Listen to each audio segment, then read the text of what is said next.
Okey, hari ni saya nak kongsi pasal kereta Vios ni. Masalah dia, pertama, berat. Dia punya power tu, enjin tu rasa berat. Nombor dua, power dia memang rasa kurang. Dan nombor tiga, minyak dia tu, dia mengadu macam makin kuat. Sekarang makin kuat. Jadi benda pertama, benda basic lah. Benda basic yang saya check, nombor satu adalah throttle body dia dulu. Tapi, bila saya check throttle body dia, nampak tak? Nampak tak keadaan dalam throttle body dia? Nampak? Gila hitam kau. Tengok. Ini keadaan dalam throttle body dia.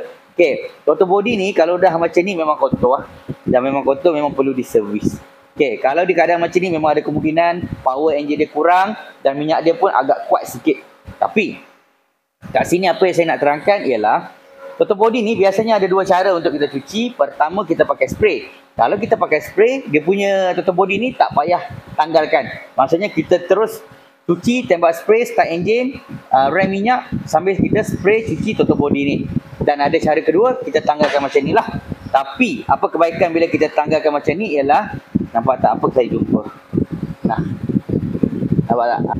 Ini sebenarnya pipe air dia. Nampak tak? Kalau saya tak cabut tadi, saya pun tak tahu pipe air dia ni dah sumbat dah. So siapa ada masalah enjin tu dah mula berat, power dah mula kurang, minyak dah kuat makan, benda pertama anda check throttle body dulu. Nampak? So kalau siapa nak cuci throttle body ni, boleh bawa datang ke Easy Motorsport Sunway Pro. Saya dapat hari ni set.